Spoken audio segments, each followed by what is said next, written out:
Hello everyone, my name is Tushar Rana. I am studying in Applied Electricity and my branch is PhD. So हमने chapter 13 nuclear start किया था। हमारे 2 lecture हो गए थे। तो हमने उन 2 लेक्चर में आपको बताया था कि मास, साइज और न्यूक्लियस की सारी प्रॉपर्टीज और उसमें हमने बाइंडिंग एनर्जी कैलकुलेशन के बारे में सब बताया था। तो आप सबने अच्छे से पढ़ा होगा मेरे पुराने लेक्चर्स, तो आपको सब आता होगा। फिर भी मैं एक बार रिकैप कर देता हूँ। जैसे कि मेन चीज, जैसे पिछले क्लास के पिछले लेक्चर में हमने मेन चीज पढ़ी थी, बाइंडिंग एनर्जी।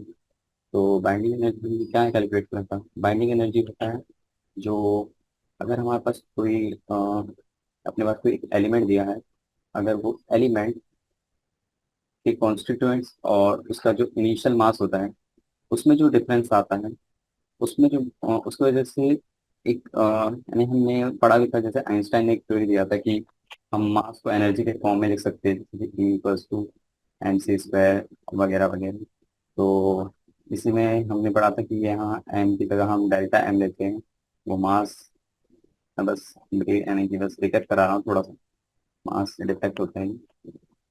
तो देखिए, इस मास डिफेक्ट की वजह से जो बाइंडिंग एनर्जी आती, जो एनर्जी आती है उसे हम बाइंडिंग एनर्जी कहते हैं किसी एटम के न्यूक्लियस का। तो वही था डेल्टा एम इंटू C²।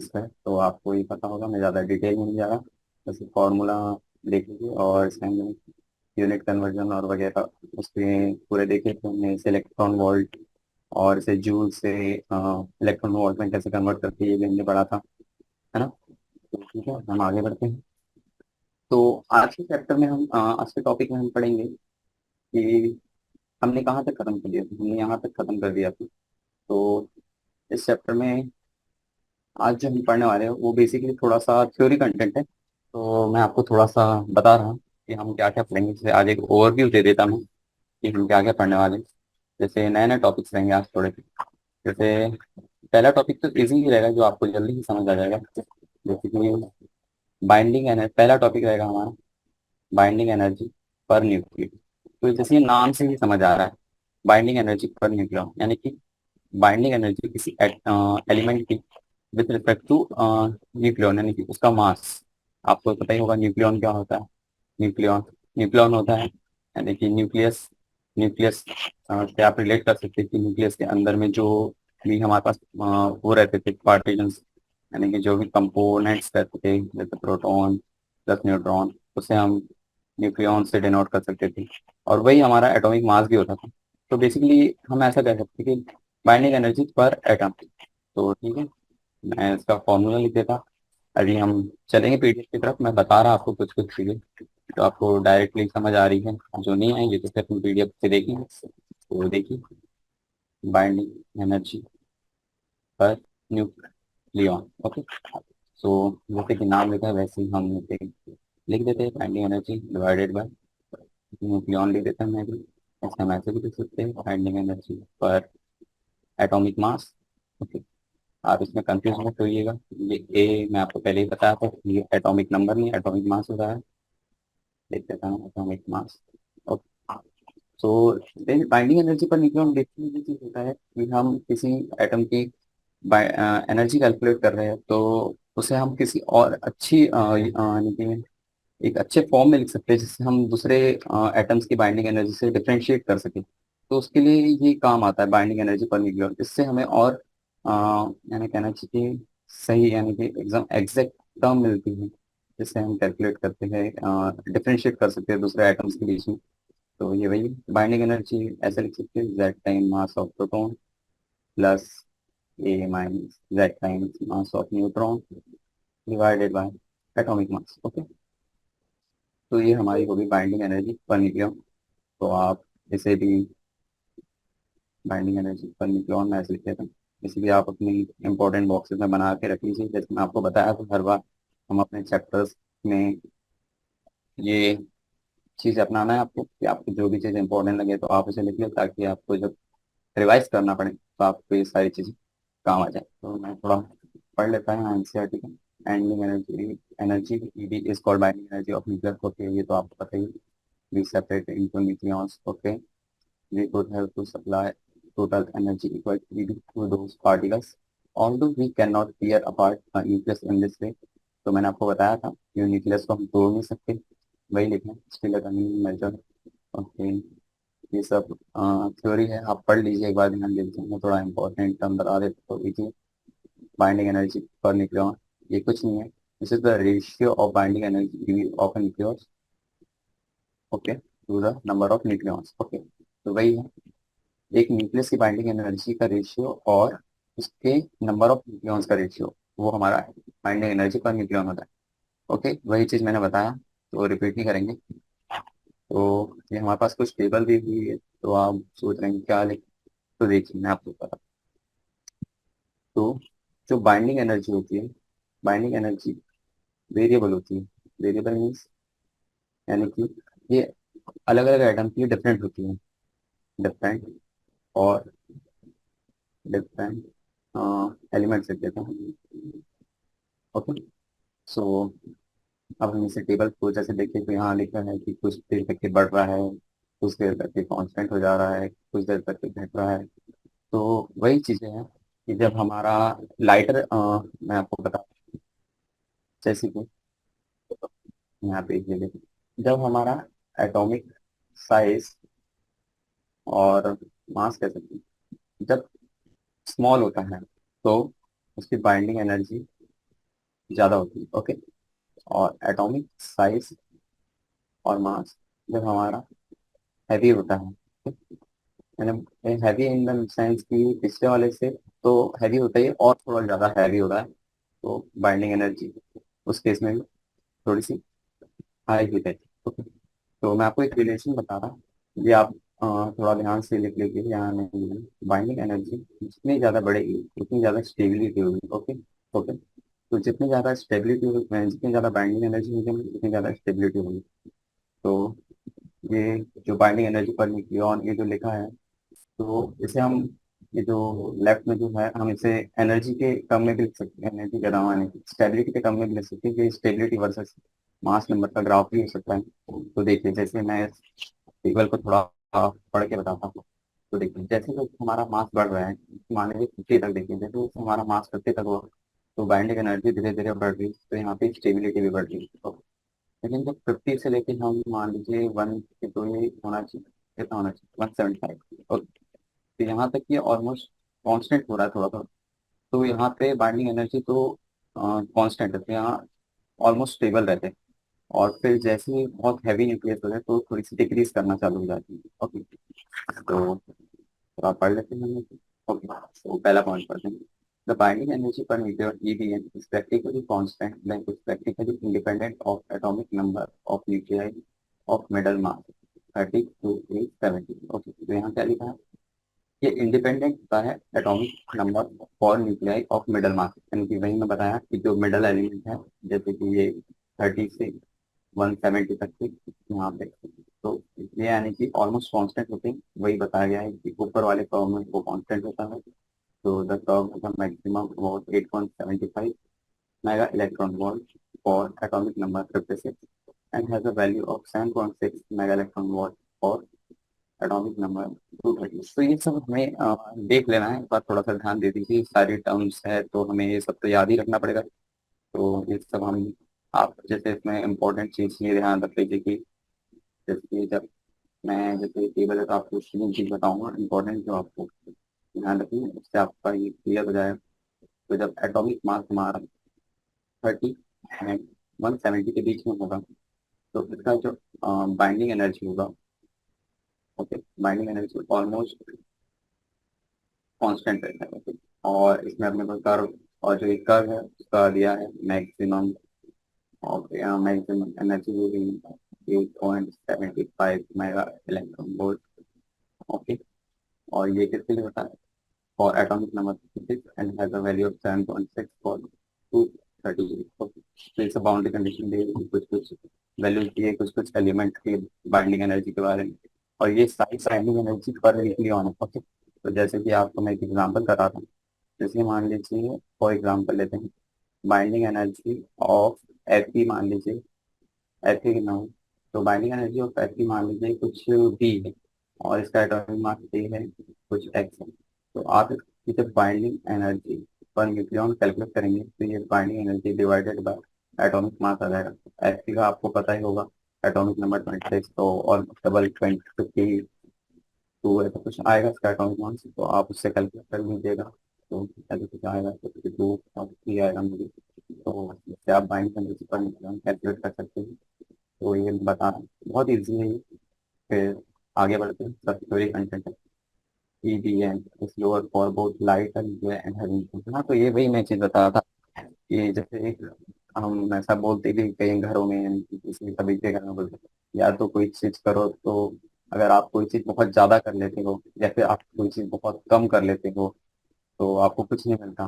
तो वही चीज कहना चाह रहा है इस पॉइंट में, जैसे कि बाइंडिंग एनर्जी, अगर हमारे पास एलिमेंट, अगर एटॉमिक मास का 30 से कम है या फिर एटॉमिक मास का 170 से है, तो बाइंडिंग एनर्जी कम होती है। तो लेकिन डिग्री होती है कैसे, जैसे कि हम दिखाते हैं आपको।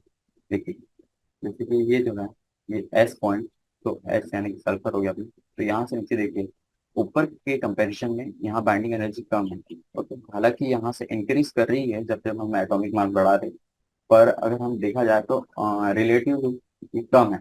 और हम जैसे 170 इधर पे ही हैं, तो यहाँ पे और डिक्रीज करते जा रही है, मतलब बहुत ज्यादा एटॉमिक मास हो रहा है तो भी डिक्रीज कर रही है, बहुत कम हो रहा है तो भी डिक्रीज कर रही है। तो आपको ये पॉइंट ध्यान रखना है। ओके, तो इन पॉइंट से हमें कॉन्क्लूजन मिला है, तो हम कंक्लूजन पढ़ लेते हैं। तो the force is attractive and sufficiently strong to produce a binding energy for a few mega electron volt per Newton. Okay, तो ये जो बाइंडिंग एनर्जी पर न्यूट्रॉन होता है, वो होता है बहुत अट्रैक्टिव फोर्स होता है।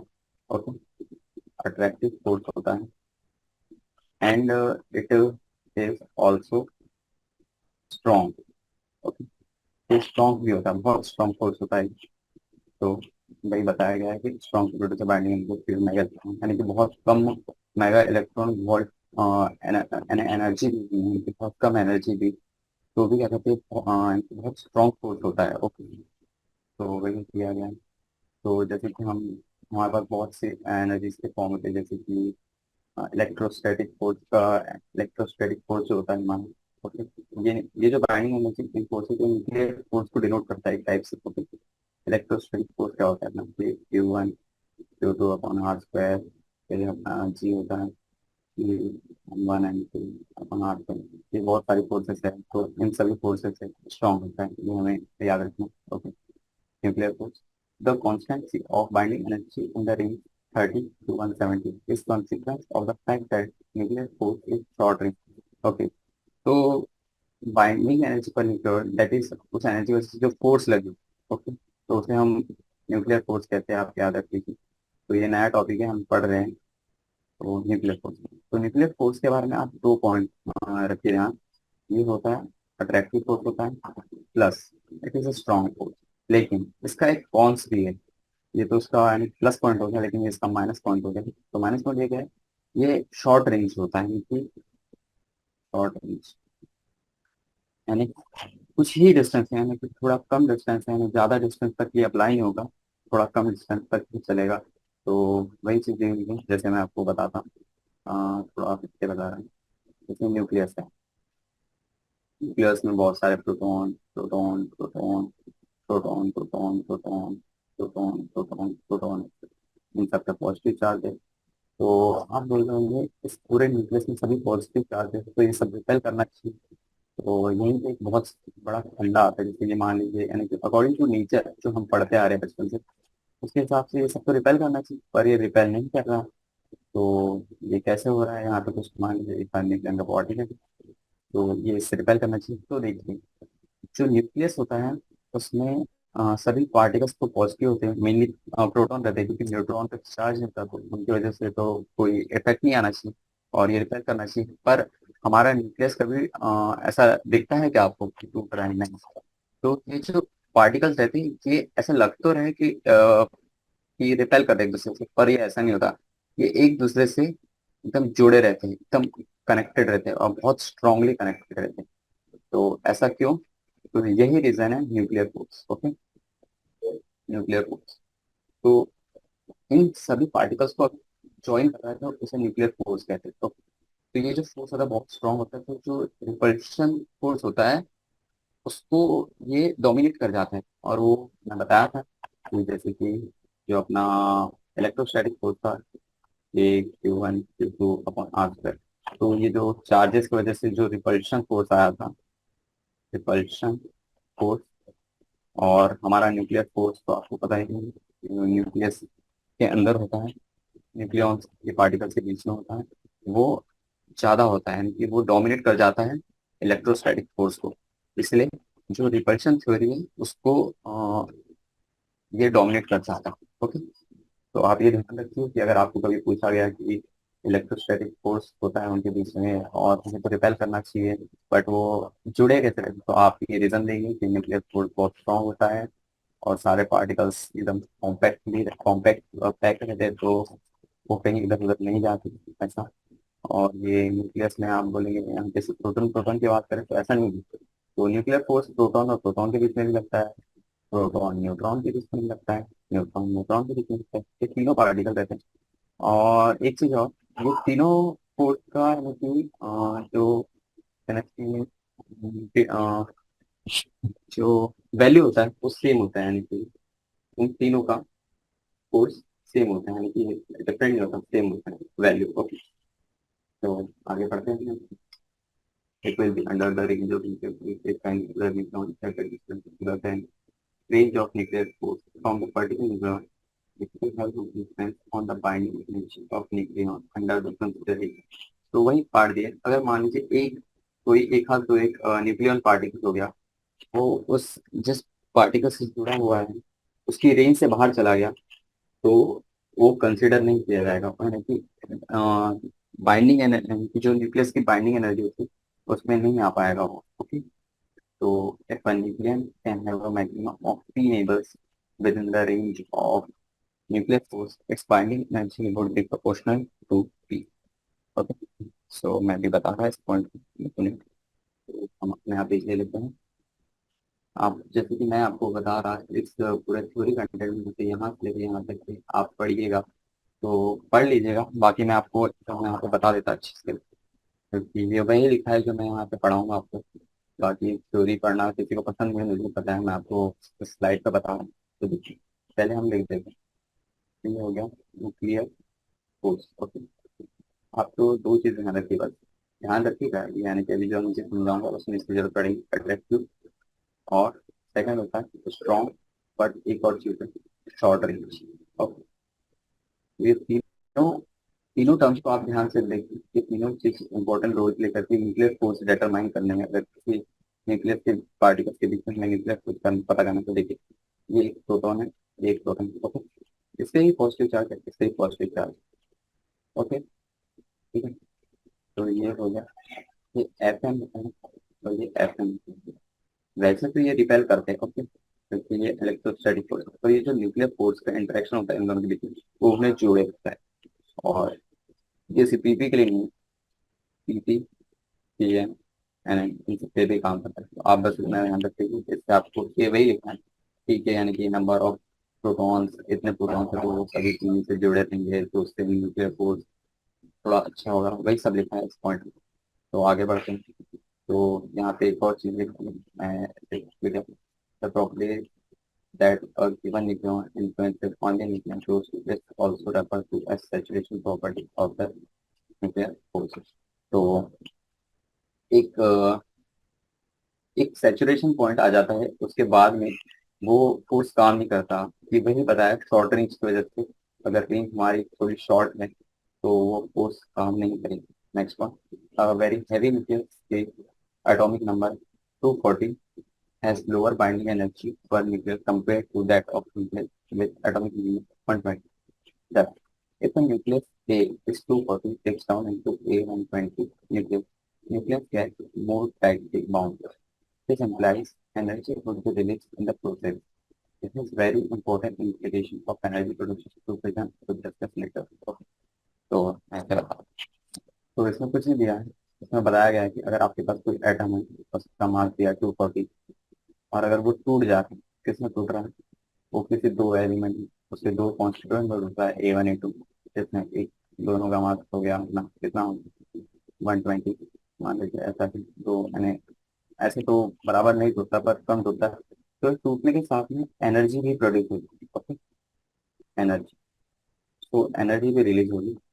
तो आपको पता ही है, अगर आप किसी चीज को तोड़ोगे, तो जैसे आप दो पत्थर को तोड़ रहे हो, तो आप देखोगे कि पत्थर तो टूटता ही है, साथ ही साथ उसमें से कुछ पार्टिकल्स यानी कि कुछ एनर्जी भी तो रिलीज होती है। यानी कि जैसे मान लीजिए आप दो पत्थर को तोड़ रहे हो, तो बीच में उन दोनों पत्थर को आप जब टच करोगे, जब तोड़ने के बाद, तो देखोगे कि वहां पे गरम गरम हो जाता है। तो वही है, ये ये एक इफेक्ट होता है किसी चीज का, यानी कि टूटने पर।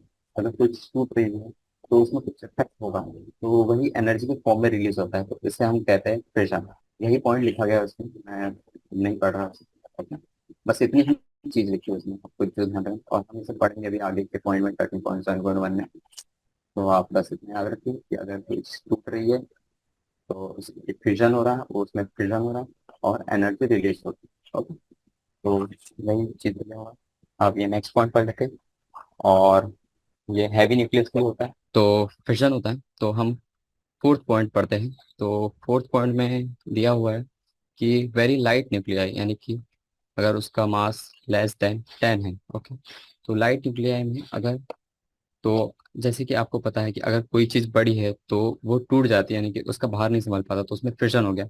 लेकिन अगर हमारे पास कोई छोटी चीज़ है, तो छोटी छोटी चीज़ कंबाइन होकर एक बड़ी चीज़ बन जाती है। तो जैसे कि मान लीजिए ये एक पार्टिकल है, एक छोटा पार्टिकल, ये दूसरा छोटा पार्टिकल है। इन दोनों को प्लस करेंगे तो ये कुछ एक बड़ा पार्टिकल बन जाएगा। ओके, तो इसमें ये जो टर्म होती है, आपको पता है कि अगर कोई चीज़ टूट रही है तो वो तो फिशन, मैंने आपको बताया पिछले पॉइंट में।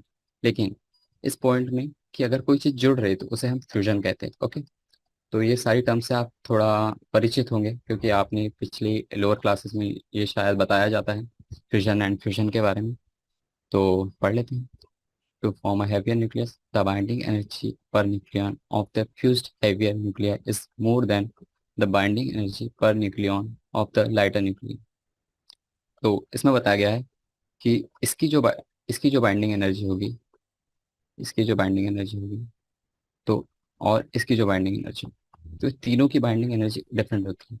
तो देखिए, यहाँ लिखा है कि हैवियर न्यूक्लियाई की जो, यानी कि न्यूक्लियस अब जॉइन हो गया इन दोनों की वजह से, फ्यूजन की वजह से, तो इसकी बाइंडिंग एनर्जी इंक्रीज हो जाती है इन दोनों से। ओके, इन दोनों से बाइंडिंग एनर्जी इसकी ज़्यादा होती है। और क्या लिखा है, tightly bound then the initial system. Okay, वही चीज़ है। Again energy would be released in such a process of fusion. तो ऐसा नहीं है कि अगर आप किसी चीज़ को जोड़ रहे हैं तो उसमें एनर्जी देना पड़ेगा, वो तो पता है आपको कि अगर आप किसी चीज़ को तोड़ रहे हो तो उसमें एनर्जी निकलती है। पर अगर आप किसी चीज़ को जोड़ रहे हो तो एनर्जी लगती है, पर जो एनर्जी रिलीज होती है वो, यानी कि देने से ज़्यादा होती है। यानी कि कहना चाहिए इन द सेंस कि अगर आपने इन दोनों पार्टिकल को जोड़ने में कुछ एनर्जी ई दी है, और जब आपने उन दोनों को ज्वाइन कर लिया, तो उसका जो न्यूक्लियस का जो साइज होगा, यानी कि जो नया पार्टिकल बनेगा, उसमें एनर्जी रिलीज भी होगी कुछ, तो वो एनर्जी इससे ज़्यादा होती है। ओके, तो आप ये ध्यान रखिए कि अगर आप किसी चीज़ को जोड़ रहे हैं तो भी एनर्जी रिलीज होगी, अगर आप किसी चीज़ को तोड़ रहे हैं तो उसमें भी एनर्जी रिलीज होगी। तो मैं एक टेबल बना देता ताकि आपको अच्छा रहे, इजी लगे। अभी जो समझाया मेन चीज़ ये ऐसा है। ये हो गया फ्यूजन। ओके, ये हो गया फ्यूजन। तो इम्पोर्टेंट पॉइंट लिख देंगे हम इसके बारे में। ये फ्यूजन, बेसिकली हम अभी न्यूक्लियर फिजिक्स पढ़ रहे हैं, तो ये सब न्यूक्लियस के बारे में जो है, न्यूक्लियर फिजन है, न्यूक्लियर फ्यूजन है। ओके, तो न्यूक्लियर रिएक्शन में होता है बेसिकली, तो ये हम आगे पढ़ेंगे, आपको बता देते हैं कुछ इंपॉर्टेंट पॉइंट। तो इसमें बाइंडिंग एनर्जी ऑफ न्यूक्लियस, ये भी इंक्रीज होता है इसमें भी, और इसमें भी binding energy of nucleus increase होता है। ओके, तो आप ये याद रखिए। और जैसे कि मैं बताया, बाइंडिंग एनर्जी जिस हिसाब से बढ़ रही, तो स्टेबिलिटी इंक्रीज होगी, और स्पीड स्टेबिलिटी इंक्रीज होगी। ओके, अब हम पढ़ेंगे कि इसमें फिजन फिजन में एनर्जी रिलीज होती है, और इसमें भी एनर्जी रिलीज होती है। ओके, सो इसका एग्जांपल दे देते हैं, जैसे फ्यूजन है। तो फ्यूजन का एग्जांपल है कि एटम बॉम्ब मान लीजिए, जैसे कि, सॉरी मिस्टेक हो गया, मैं कुछ उड़ा दिया, वेट मिनट। तो यहाँ पे एनर्जी रिलीज हुई। ओके, तो इन दोनों में एनर्जी रिलीज हुई। तो हम अभी फिजन के बारे में बात करते हैं। तो फिजन जो होता है, उसमें एक एग्जांपल लेते हैं हम एटम बॉम्ब का। मैं गलत टेबल में बता रहा था आपको, सॉरी।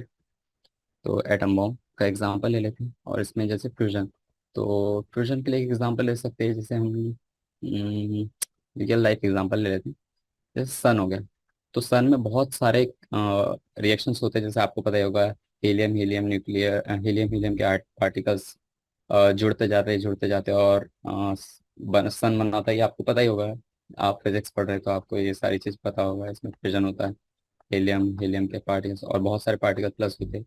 तो इसमें फ्यूज हुआ, यानी कि जुड़े। इसमें एटम बॉम्ब, जब कुछ न्यूक्लियर रिएक्शन हुई, कुछ हमने थोड़ी एनर्जी दी थी इसमें थोड़ी सी, या कुछ करा था। तो जैसे हिरोशिमा का जो था, उसमें यही हुआ था, बॉम्ब बॉम्ब गिरा है हमने। तो वही चीज़ हुई। इसमें एक और चीज़ ध्यान रखिए आप, कि इसमें जो मास ऑफ प्रोडक्ट होता है वो डिक्रीज कर जाता है।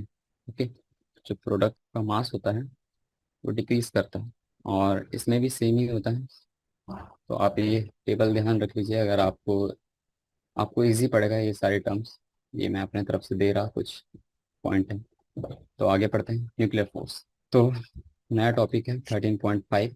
तो हम इसे स्टार्ट करते हैं। तो न्यूक्लियर फोर्स क्या होता है? न्यूक्लियर, जो हमारा न्यूक्लियस होता है उसके बीच में जो पार्टिकल्स होते हैं उनके बीच में जो इंटरेक्शन होता है वो होता है न्यूक्लियर फोर्स। यानी कि न्यूक्लियर फोर्स की वजह से उसके पार्टिकल्स एक दूसरे से कनेक्टेड रहते हैं, उसे हम न्यूक्लियर फोर्स कहते हैं। ओके, सो वही चीज़ है, तो हम पढ़ लेते हैं। थोड़ा थ्योरी कंटेंट है, आज आपको थोड़ा बोर मार रहा होगा, पर पढ़ना तो पड़ेगा हमें। थोड़ा मैं चाह रहा कि इंटरेक्टिव बन जाए।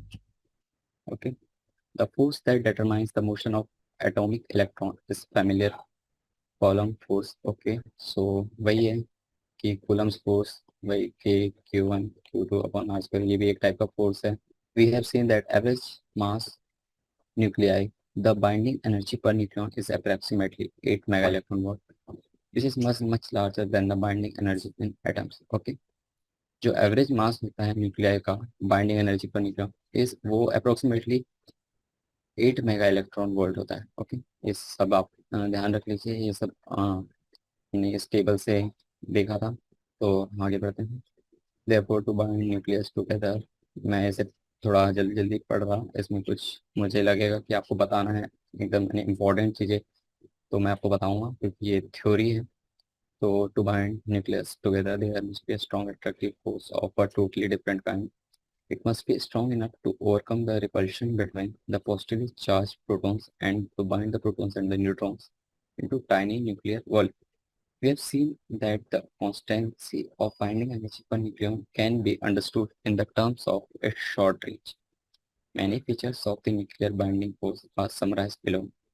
These are obtained from a variety of experiments carried out during this span of time. Okay.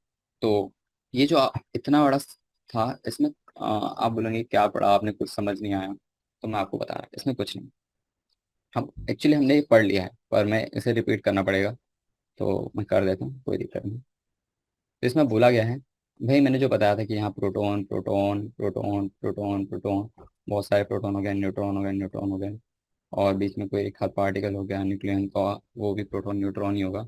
तो इन सब पे पॉजिटिव चार्ज हो गया, और न्यूट्रॉन पे जीरो चार्ज हो गया। तो आपको पता ही है, अगर किसी पे चार्ज जीरो है तो उस पर कोई रिपल्सिव फोर्स, कूलम्ब फोर्स तो नहीं लगेगा। पर इन पे तो रिपल्सिव फोर्स लग रहा है, जैसे इसका इससे लग रहा है, इसका इससे लग रहा है। पर इनको तो उस छोटे से न्यूक्लियस में अगर इतना रिपल्सिव फोर्स लगेगा, तो फिर उनको तो यानी बाहर जाना चाहिए ना। यानी कि एक नेचर के साथ, एक हमारा फिजिक्स का नेचर यही बताता है, अगर कोई सेम चार्जेस है, लाइक चार्जेस है, तो वो रिपेल करेगा, अपोजिट चार्जेस अट्रैक्ट करेगा। बट यहाँ पे तो ये रिपेल, सेम चार्जेस तो ये रिपेल करना चाहिए, पर ये क्यों नहीं हो रहा? क्यों? क्योंकि ये ना एक दूसरे से बाउंडेड है। अब आप बोलेंगे ये ऐसे कैसे बाउंडेड है, इसके पीछे कुछ रीजन तो होना चाहिए। तो वही है न्यूक्लियर फोर्स। ओके, तो न्यूक्लियस के पार्टिकल्स के बीच में जो अट्रैक्शन होता है, यानी कि हालांकि रिपल्सिव फोर्स तो होता ही है वहाँ, पर जो न्यूक्लियर फोर्स होता है वो उन सारे पार्टिकल्स को जोड़े रखता है। उसी उसी के बारे में बताया गया है। इस वजह से इसके सारे पार्टिकल्स टाइटली बाउंडेड होते हैं उस छोटे से न्यूक्लियस के एटम में भी। तो यही लिखा है इतने बड़े इसमें पैरा में। तो कोई नहीं, आगे बढ़ते हैं। जैसे एक टेबल दी हुई है हमारे पास, तो वही टेबल पढ़ लेते हैं। तो इसमें बात की है पोटेंशियल एनर्जी और कुछ डिस्टेंस के बारे में। ओके, तो जैसे मान लीजिए दो न्यूक्लियस है, उनके बीच के मान लीजिए कुछ डिस्टेंस है आर। ए न्यूक्लियस N1 हो गया या N2 हो गया। तो इन दोनों न्यूक्लियस, अगर ये दोनों न्यूक्लियस एक दूसरे के सामने हैं, एक स्टैटिक खड़े हैं, तो उन दोनों के बीच में अगर कुछ डिस्टेंस मान लीजिए इतना है, तो उनमें जो पोटेंशियल एनर्जी होगी उसके बारे में हमें डिस्कस करना है इस पूरे पैरा में। ओके, तो पॉइंट पढ़ रहा है कुछ। Nuclear force is much stronger than the Coulomb's force, ये तो मैं आपको बताया ही था पिछले कुछ पॉइंट्स में, यानी पिछले कुछ स्लाइड्स में। Between charges on the gravitational force between mass. Okay, the nuclear binding force has to dominate over the Coulomb's repulsive force between protons inside the nucleus। ये अभी मैंने बताया आपको कि वो उसको डोमिनेट कर लेता है, इसीलिए उसका कोई इफेक्ट नहीं आता। न्यूक्लियर फोर्स इतना स्ट्रांग होता है कि वो उसके कूलम्स फोर्स की रिपल्शन को दूर कर देता है। This happens only because the nuclear force is much stronger than the Coulomb. Okay, the graviton force is much weaker than even Coulomb force. तो मैं आपको पिछली ही दो तीन स्लाइड पीछे बता दिया था कि ये जो हमारा न्यूक्लियर फोर्स होता है, सॉरी न्यूक्लियर फोर्स होता है, वो ग्रेटर देन होता है कूलम्स फोर्स, और वो ग्रेटर देन होता है ग्रेविटेशनल फोर्स। तो आपको ये सब ध्यान रखना होगा, वही चीज़ रिपीटेड है। हाँ, ओके, तो ये पढ़ लेते हैं। Nuclear force between two nucleon falls rapidly to zero as their distance is more than few femtometre. Okay, this leads to saturation of forces in a medium or a large size nucleus, which is the reason for the constancy of the binding energy per nucleon। अगर कोई दो nucleus है, उन दोनों के बीच में, ये दो जैसे ये है, इन दोनों के बीच में, न्यूक्लियस के बीच में अगर डिस्टेंस, उन दोनों के बीच का डिस्टेंस है कुछ r फेमटोमीटर। ओके, तो जैसे जैसे एक फाइनाइट वैल्यू होती है R0, जब तक कि इन दोनों के बीच का डिस्टेंस कम होता है, ओके, यहाँ तक आ गया, तब तक के पोटेंशियल एनर्जी बहुत रैपिडली डिक्रीज कर। लेकिन इसके जस्ट बाद में जैसे थोड़ा सा डिस्टेंस बढ़ने लगता है, तो वो धीरे धीरे इंक्रीज करती है। ओके, तो आपको मैं बता रहा है ये क्या चीज़ बता रहे हैं आप, किस चीज़ के बारे में, तो ये potential energy, potential energy versus radius. और ये रेडियस हम फेम्टोमीटर में करेंगे डिस्कस। जैसे आपको पता ही था, मैं स्टार्टिंग से हमने पढ़ा था साइज ऑफ न्यूक्लियस में कि जो रेडियस होता है R0 इंटू ए की पावर 1/3, इसमें R0 की वैल्यू कुछ 1.2 इंटू 10 की पावर -15 होता है।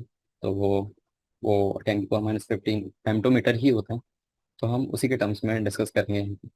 तो जैसे आप इसे पढ़िए, वही बात लिखिए, मैं बस यहाँ से आपको ये पॉइंट पढ़ा देता हूँ, ये थोड़ा अच्छा है। Okay, the potential energy of a pair of nucleons as a function of their separation। Okay, ये उसी का ग्राफ है for separation greater than R0। Okay, तो आप ये देखो, हाँ यहाँ मैं जो इनिशियल आर है उसको डिनोट करूंगा सेपरेशन से, separation between two nucleons. Okay, तो ठीक है।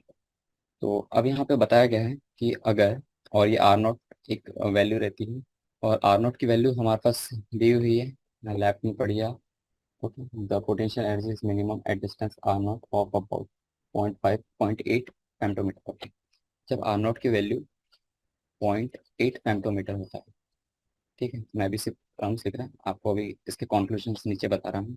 तो पहली बात, जब R इक्वल्स टू R0 होता है, तब potential energy is minimum. Okay, तो ये कॉन्क्लूजन्स है उस ग्राफ से हमने निकाले हैं। ठीक है, आप इसे याद रख लीजिए, इसे आप वही हम जो बॉक्स बनाते हैं उसके अंदर रख लीजिएगा। ये हो गया हमारा पहला पॉइंट। दूसरा पॉइंट, अगर आर की वैल्यू, तो सेपरेशन, अगर उसका सेपरेशन का डिस्टेंस R0 से बड़ा है, तो फिर क्या होगा, वहाँ पे अट्रैक्शन फोर्स लगेगा। Okay, force between the nucleons. Okay, अब एक थर्ड पॉइंट लिख लीजिए, आर की वैल्यू जब लेस देन R0 होगी, तब वहाँ पे रिपल्सिव फोर्स लगेगा। तो ये पॉइंट्स आप ध्यान रख लीजिए। अगर आपके पास सिंपल आर दिया है, R0 दिया है, और आपसे पूछा गया कि उन दोनों न्यूक्लियस के बीच में क्या होगा, तो आप इस टेबल से रेफर कर सकते हैं और आप इजीली कैलकुलेट कर सकते हैं कि इनके बीच में क्या होगा। लास्ट पॉइंट पढ़ लेते हैं। The nuclear force between neutron neutron proton neutron and proton proton is approximately same.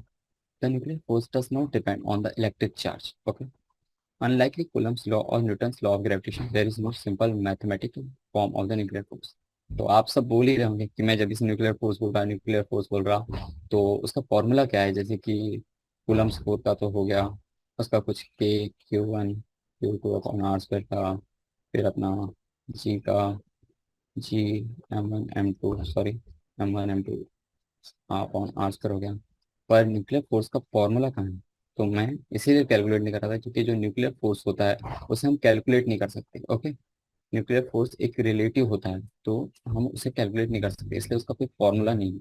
हम उसके बीच में बस रिलेशन पता कर सकते हैं कि वो कितना इंक्रीज होगा, कितना डिक्रीज होगा, वही चीज़ है। और ये जो पॉइंट लिखा है, nuclear sorry neutron neutron proton proton, तो वही चीज़ है कि जैसे न्यूक्लियॉन्स के जो कॉन्स्टिट्यूंट होते हैं, उनमें जो फोर्स लगता है वो सेम होता है। तो मैंने आपको बताया भी था, न्यूट्रॉन न्यूट्रॉन प्रोटॉन प्रोटॉन और न्यूट्रॉन प्रोटॉन के बीच में जो न्यूक्लियर फोर्स होता है वो अप्रोक्सीमेटली द सेम हो। सो हम आगे बढ़ते हैं। आज आप सोच रहे होंगे इतना जल्दी जल्दी कैसे हो रहा है, क्योंकि ये सब थ्योरी कंटेंट है और मैं थोड़ा अच्छे से, यानी कि जो मेन मेन पॉइंट है वो आपको मैंने स्लाइड्स में बता दिया हूँ, तो आप बस उसे लिख लीजिए।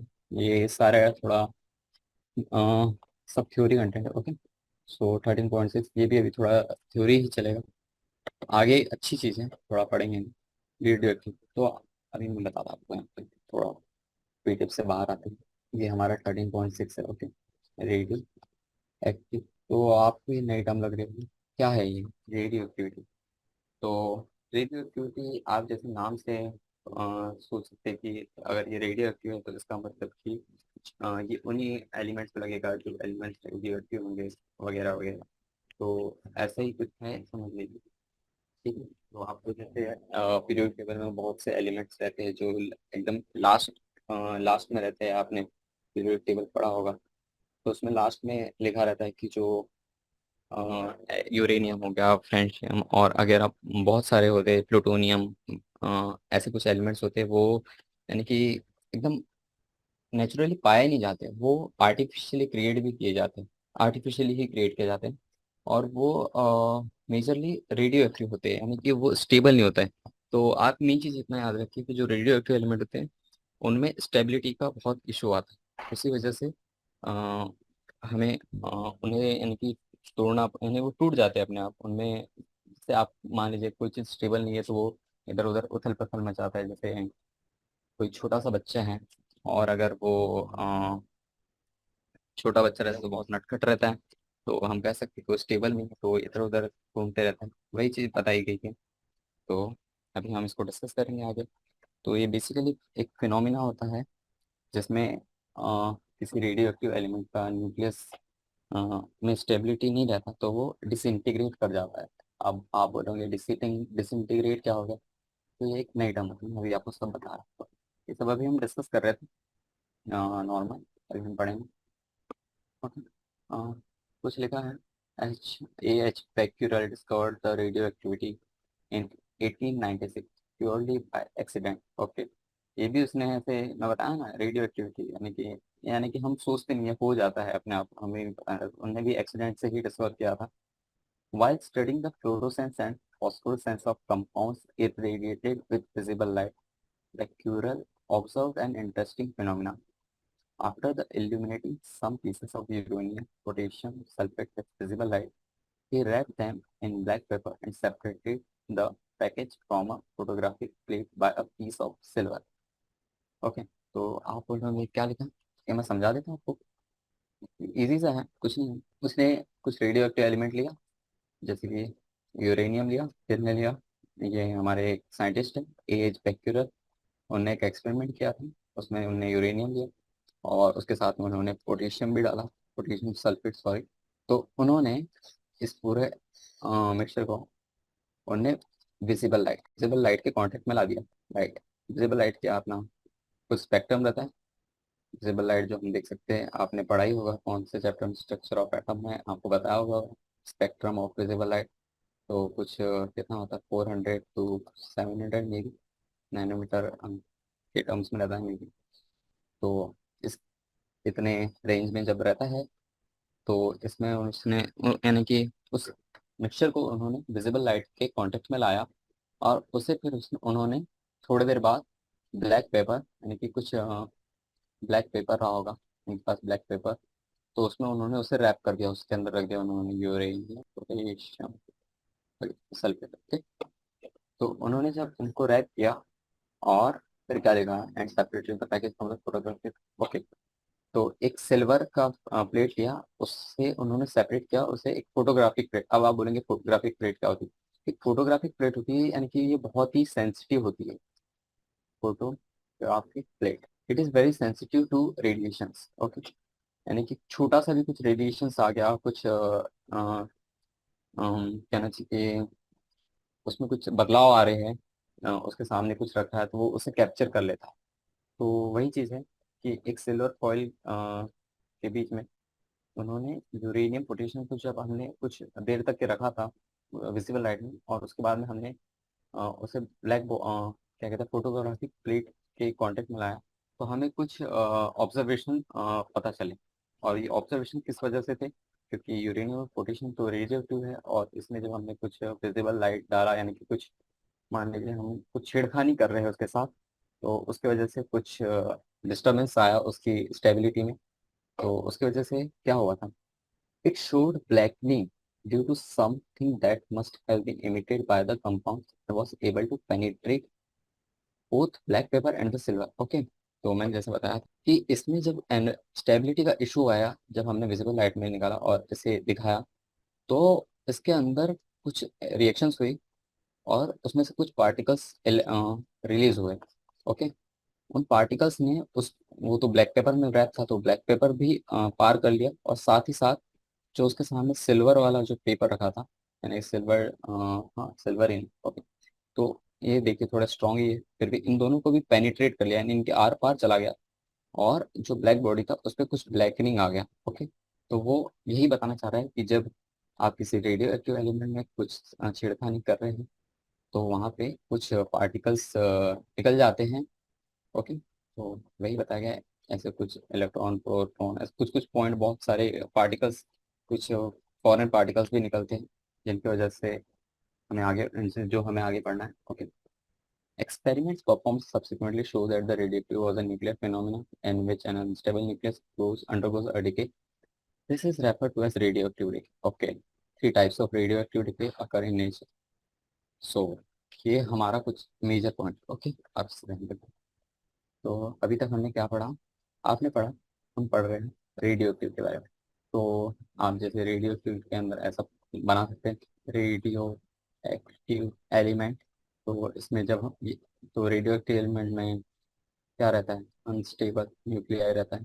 तो अनस्टेबल न्यूक्लियाई हो गया, और इसमें फिर कुछ रिएक्शन होगी, न्यूक्लियर फिनोमिना हो सकता है, तो इसके वजह से ये डिके कर जाता है। यानी कि जो रेडियो एक्टिव एलिमेंट है वो टूट जाता है कुछ पार्टिकल्स में, due to instability of the nucleus, और उसमें कुछ न्यूक्लियर रिएक्शन होता है, उसके वजह से रेडियो एक्टिव डिके होता है। तो हम यहाँ मेजरली तीन टाइप के रेडियो एक्टिव डिके पढ़ेंगे। पहला है अल्फा डिके, दूसरा है बीटा डिके, तीसरा है गामा डिके। तो ये सब लिखा है, कुछ कुछ मैं आपको अच्छे से एक एक चीज पढ़ा रहा है, डिटेल में यहाँ लिखा है, पर मैं पढ़ा रहा हूँ, फिर हम थोड़ा एनसीईआरटी में भी देख लेंगे क्या लिख रहा हूँ।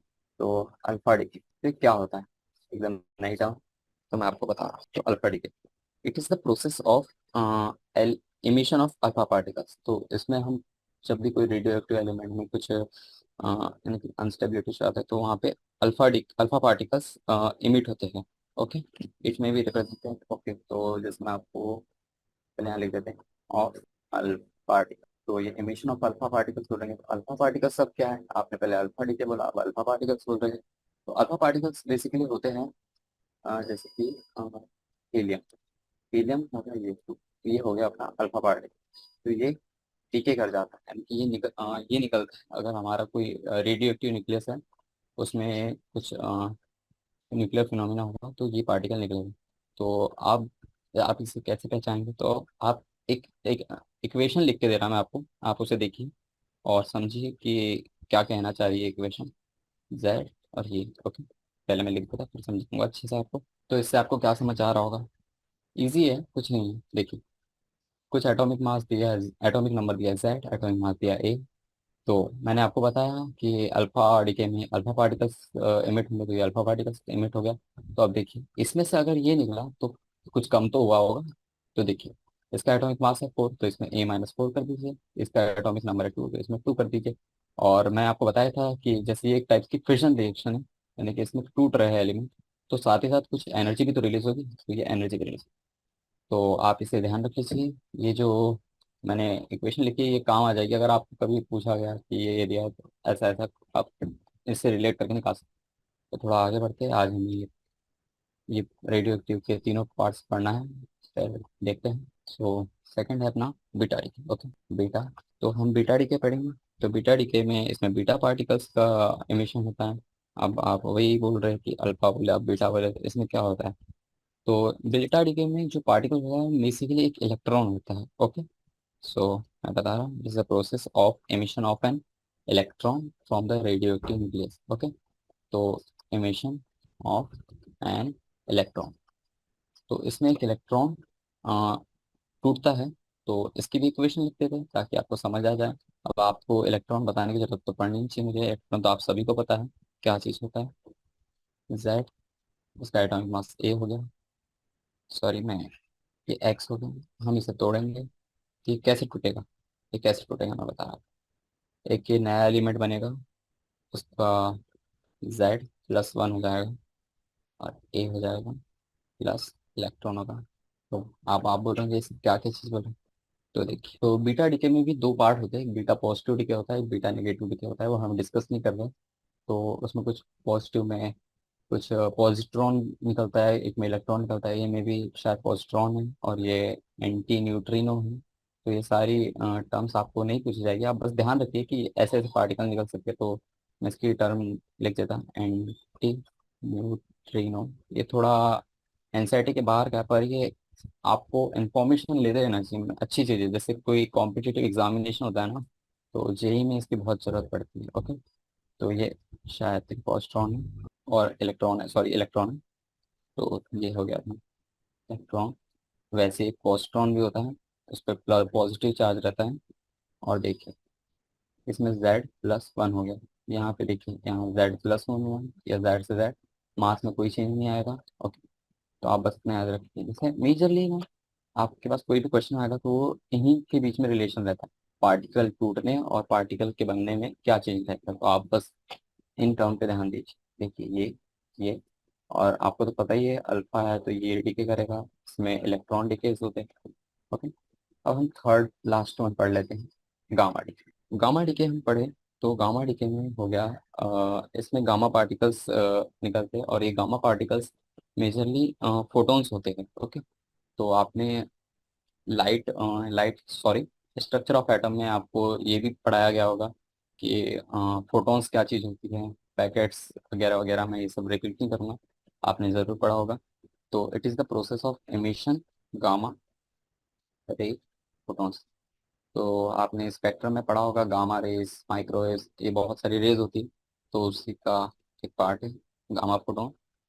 और ये सब डिके कब हो रहा है? जब रेडियो एक्टिव न्यूक्लियस डिके कर रहा है, यानी कि उसके स्टेबिलिटी में इशू आ रहा है और वो टूट रहा है।